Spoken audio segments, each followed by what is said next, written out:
বিসমিল্লাহির রহমানির রহিম। আসসালামু আলাইকুম। কেমন আছেন সবাই? আশা করছি ভালো আছেন। আমরাও আলহামদুলিল্লাহ ভালো আছি। যে যেখান থেকে ভিডিওটি দেখছেন প্লিজ দয়া করে আমার ভিডিওটি সম্পূর্ণ দেখবেন আর সুন্দর একটি কমেন্ট বক্সে রেখে যাবেন।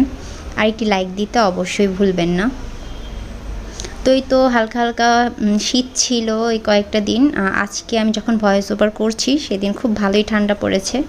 তো শীতের শুরুতেই সিজন চেঞ্জ, তো বাচ্চাদের তো ঠান্ডা লাগবেই। আর সিজন চেঞ্জ বলতে বুঝি না, প্রায় সময় ঠান্ডার সমস্যাটা হয়ে থাকে। তো ঠান্ডার সমস্যাটা হলে আমি যে কাজটা করি, সরিষার তেলের সাথে একটু রসুনটা আর কি গরম করে জাল করে নিই, তারপরে বুকে পায়ে হাতে ম্যাসাজ করে দিই। এতে করে ঠান্ডার সমস্যাটা উপকার হয় আর কি, ভালো হয়। আর হচ্ছে সামান্য তালুর মধ্যে সবসময় একটু সরিষার তেল দিয়ে রাখার চেষ্টা করি, এতে করে শরীরটা গরম থাকে। আর গোসলের আগে তো একটু তেল মালিশ করেই নিই, গোসলের পরেও করি। মানে আমার মুরব্বীদের কাছ থেকে শোনা আর কি, যে এটা করলে ভালো হয়। আর অরিজিনাল সরিষার তেলটা হলে তো কথাই নেই, আসলেও উপকার আছে। তো একটু কাশিও হচ্ছিল বাচ্চাদের, সাথে আমারও হালকা ঠান্ডা লেগেছে। এখন যখন ভয়েস ওভার দিচ্ছি আমার হালকা ঠান্ডা, মানে কেমন যেন একটু গলাটা লাগতেছে। তো ভয়েসটা অন্যরকম শোনা যেতে পারে, আপনারা প্লিজ ক্ষমা সুন্দর দৃষ্টিতে দেখবেন। তো আমি একটু সকালবেলা পায়েস করে নিব, আজকে পায়েস দিয়ে আর কি রুটি খেয়ে নিব। আমার একটু হালকা মিষ্টি বাড়িয়ে দিলে পায়েসটা খেতে খুব মজা লাগে রুটি দিয়ে বা পরোটা দিয়ে, কিন্তু ইদানিং একটু মিষ্টিটা কম খাওয়ার চেষ্টা করছি, তাই আমি আর কি একটু পরিমাণে কমই দিয়েছি। কম হলে আবার বাচ্চারা খেতে চায় না। আর ওর বাবা কিছুটা পানি ফল এনেছিল, ভেবেছিল বাচ্চারা পছন্দ করবে, যেহেতু নতুন একটা ফল ওরা কখনো খায়নি, আনা হয় না আর কি তেমন একটা। তো ওরা একটা পানি ফলও খায়নি, তো আমরাই খেয়েছি। তো দেখতে পাচ্ছেন স্যালাইনটা আমার প্রায় সময় লাগে, গরম বা শীত নেই, কারণ হচ্ছে আমার প্রায় সময় বেশিরভাগ সময় প্রেশারটা লো থাকে। মাঝে সাঝে একটু ঘুমের প্রবলেম হয়, যার কারণে হয়তো প্রেশারটা লো হয়ে যায়। আসলে ঘুমের প্রবলেমের কারণে কিন্তু প্রেশার হাই বা লো এই সমস্যাগুলো হয়ে থাকে। প্রপার একটা ঘুম হলে আপনার শরীরটা কিন্তু অনেকটাই ফিট থাকবে। দেখবেন যে অল্পক্ষণ ঘুমিয়েছেন, কিন্তু ঘুমটা যদি পারফেক্ট হয়, মানে পর্যাপ্ত হয়, একদম টেনশন মুক্ত একটা ঘুম হয়, তাহলে কিন্তু আপনি সারাটা দিন অনেক এনার্জি পাবেন।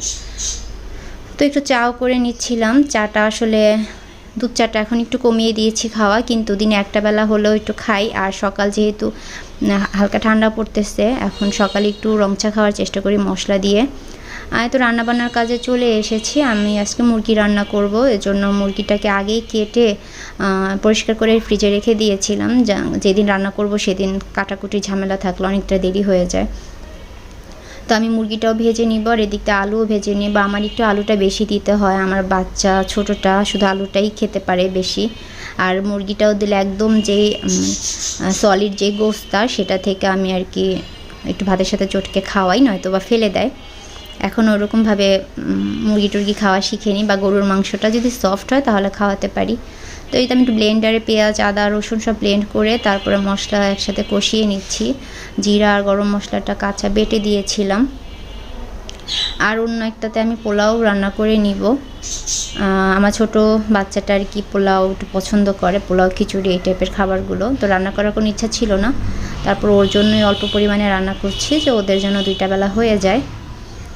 এই তো পোলাওটা বসিয়ে দিয়েছি, ভালো করে একটু চালটাকে ভেজে নিয়ে এখন পানি দিয়ে দিচ্ছি, আর সামান্য পরিমাণে একটু দুধ দিয়ে দিব। পোলাওটা আমার সাদা ধবধবা পছন্দ আর কি, হালকা লাল লাল হয়ে গেলে ভালো লাগে না, এই জন্য আমি অত একটা পেঁয়াজ লাল করি না, হালকা একটু ভেজে তারপরে পোলাও চালটা দিয়ে একটু ভেজে তারপরে দিয়ে দিই পানিটা। মুরগিটাও হয়ে গিয়েছে। আমি নামানোর আগে অল্প পরিমাণে কাঁচামরিচ আর হচ্ছে ভাজা জিরার গুঁড়া গরম মশলা গুঁড়োটা দিয়ে দিয়েছি। আর বাচ্চাটা যেহেতু ঝাল তেমন একটা খায় না, এজন্য মরিচটা একটু কম দিই, কাঁচামরিচের ঝালটা কিন্তু বেশি উঠে দেখবেন। তো এই তো সন্ধ্যায় ওর বাবা বেলপুরি নিয়ে এসেছিলো, যেহেতু ঠান্ডার মুখ সবাই অনেক মজা করে বেলপুরি খেয়েছে। আমার মতো কে কে এই ধরনের টক খাবার পছন্দ করেন প্লিজ কমেন্টে জানাবেন। তো আমার ভিডিওটা আজকে এ পর্যন্তই, দেখা হবে পরবর্তী কোনো ভিডিওতে। শেষ পর্যন্ত সবার সুস্থতা কামনা করছি। আল্লাহ হাফেজ, আসসালামু আলাইকুম।